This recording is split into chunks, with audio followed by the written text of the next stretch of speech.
नमस्कार। आज जो कहानी प्रस्तुत करने जा रहा हूँ उसका शीर्षक है वफादारी की सज़ा।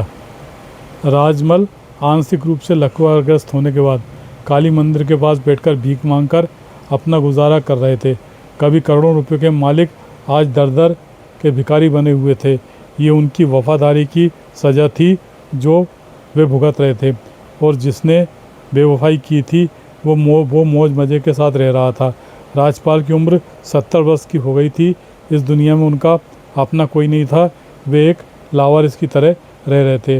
राजमल जी कभी कभी अपने सुनहरे दिनों की याद करके वर्तमान की कड़वाहट भुलाने का प्रयास करते थे। आज से 50 वर्ष पूर्व जब उनकी शादी चंचला से हुई थी, तब उनका जीवन खुशियों से भर गया था। उन्होंने पढ़ाई छोड़कर पिताजी के बिजनेस में हाथ बटाना शुरू कर दिया था। उनका छोटा भाई विमल भी कभी कभी दुकान में आकर सहयोग देता था। राजमल शादी के बाद 5 साल तक अपने माता पिता के साथ रहे। जब 5 साल तक उन्हें कोई संतान नहीं हुई तो उनकी माँ चंचला को उलाहने देने लगी। चंचला भी कम नहीं थी, वो भी पलट कर जवाब देने लगी। राजमल जी रोज़ रोज़ की किचकिच से परेशान हो गए थे। एक दिन उनकी माँ ने कि तू चंचला को छोड़ दे, इसके बच्चे नहीं हो रहे हैं, मैं तेरी दूसरी शादी करा दूंगी, ये भी स्वभाव की भी अच्छी नहीं है। तब राजमल जी ने चंचला का साथ दिया। बोले वो कहाँ जाएगी, मैं उसे नहीं छोड़ सकता। तब उनकी माँ ने कहा या तो चंचला को छोड़ दे या फिर घर से अलग हो जा। राजमल जी ने चंचला के लिए घर से अलग होना मंजूर कर लिया। इससे नाराज़ होकर उनके पिता ने उन्हें अपनी संपत्ति से बेदखल कर दिया। पर राजमल हार मानने वालों में से नहीं थे। उन्होंने 5 साल तक लगातार कड़ी मेहनत कर अपना बिजनेस खड़ा कर लिया। पिता ने बिल्डिंग मटेरियल के सप्लायर बन गए थे तथा ठेकेदारी भी कर रहे थे। राजमल जी ने शहर में मौके की 2 दुकानें चंचला के नाम खरीदी।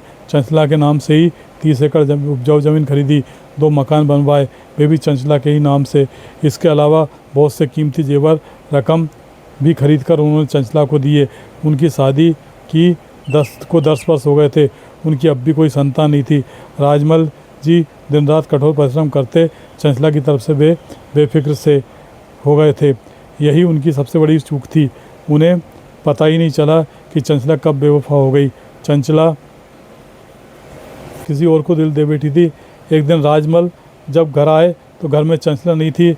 वे समझे कहीं काम से गई होगी, लेकिन जब शाम रात में बदलने लगी तब उन्हें चिंता हुई। फिर उन्होंने अलमारी और लाकर खोलकर देखे तो पता चला लाखों रुपए के जेवरात, बहुत सारे नगद रुपए गायब थे। चंचला के कपड़े भी नहीं दिख रहे थे। उन्हें समझते देने लगी कि चंचला अब उन्हें तगड़ी चपत लगाकर हमेशा के लिए चली गई है। फिर भी उन्हें यह विश्वास रहा कि वो लौटकर घर वापस आ जाएगी, लेकिन वो नहीं आई। पूरे 35 वर्ष हो गए वे उसे घर छोड़कर जाए हुए। राजमल जी ने फिर भी दूसरी शादी नहीं की।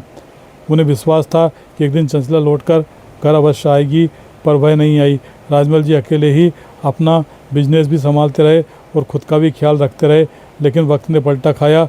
उनका धंधा चौपट हो गया। शेयर में उन्हें ज़बरदस्त घाटा हुआ, पर अब भी उनके पास करोड़ों की संपत्ति थी जो चंचला के नाम से थी, जिसके सहारे उनका बुढ़ापा कट सकता था।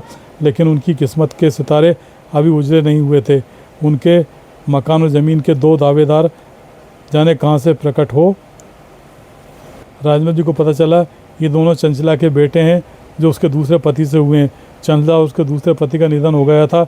उसके दोनों लड़कों ने पता लगा लिया था कि राजमल की करोड़ों की जायदाद उनकी मां चंचला के नाम है। उन्होंने कानूनी कार्यवाही कर वो संपत्ति अपने नाम करा ली थी तथा पुलिस की सहायता से कब्जा भी कर लिया था। चंचला के दोनों बेटों का राजमल से कोई लगाव नहीं था।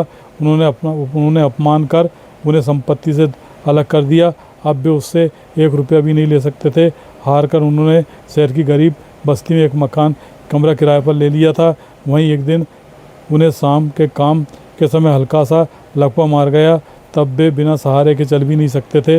हार कर भीख मांगकर वे अपना पेट भर रहे थे और उनकी करोड़ों की संपत्ति पर चंचला के दोनों लड़के मज़ा कर रहे थे।